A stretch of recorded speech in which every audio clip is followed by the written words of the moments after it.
হিন্দু সমাজৰ ওপৰত চলি থকা বৰ্বৰ অত্যাচাৰে আমাক বেদনাসিক্ত কৰি তুলিছে।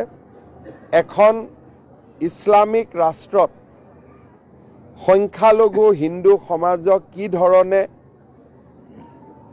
নিৰ্মম অত্যাচাৰ চলোৱা হৈছে তাক প্ৰত্যক্ষ কৰি আমাৰ সকলোৰে চকু মেল খাইছে। আগতে পাকিস্তানত অত্যাচাৰ হৈছিল, এতিয়া বাংলাদেশত অত্যাচাৰ হৈছে। ই এটা কথা স্পষ্টভাৱে প্ৰমাণ কৰিছে যে যি দেশ ধৰ্মীয় গোৰামী ভিত্তিত নিৰ্মাণ হয় বা যি দেশৰ জনসাধাৰণে ধৰ্মৰ নামত অত্যন্ত গোৰামী কৰিবলৈ আৰম্ভ কৰে, সেই সমাজে সংখ্যালঘু লোকসকলক নিৰাপত্তা দিব নোৱাৰে। আজি আমাৰ ভাৰতে ধৰ্মনিৰপেক্ষতাৰ উত্তম নিদৰ্শন দাঙি ধৰিছে।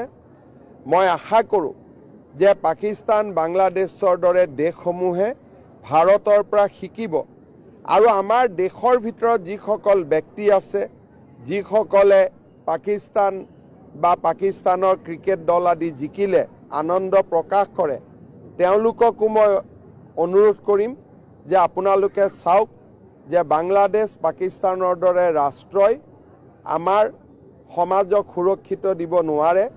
তেওঁলোকক অন্ধ অনুকৰণ আমি বন্ধ কৰিব লাগে আৰু আমি আমাৰ সমাজখন সুৰক্ষিত কৰিব লাগে।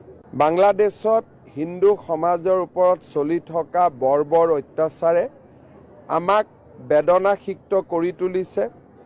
এখন ইছলামিক ৰাষ্ট্ৰত সংখ্যালঘু হিন্দু সমাজক কি ধৰণে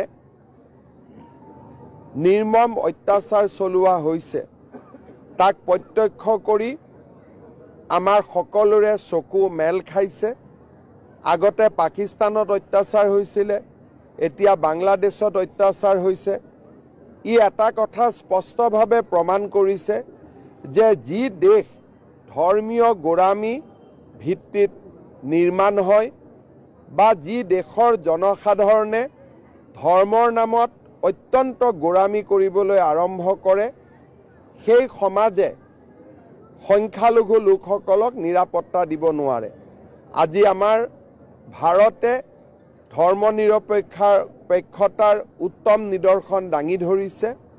মই আশা কৰোঁ যে পাকিস্তান, বাংলাদেশৰ দৰে দেশসমূহে ভাৰতৰ পৰা শিকিব আৰু আমাৰ দেশৰ ভিতৰত যিসকল ব্যক্তি আছে, যিসকলে পাকিস্তান বা পাকিস্তানৰ ক্ৰিকেট দল আদি জিকিলে আনন্দ প্ৰকাশ কৰে, তেওঁলোককো মই অনুৰোধ কৰিম যে আপোনালোকে চাওক যে বাংলাদেশ, পাকিস্তানৰ দৰে ৰাষ্ট্ৰই আমাৰ সমাজক সুৰক্ষিত দিব নোৱাৰে। তেওঁলোকক অন্ধ অনুকৰণ আমি বন্ধ কৰিব লাগে আৰু আমি আমাৰ সমাজখন সুৰক্ষিত কৰিব লাগে।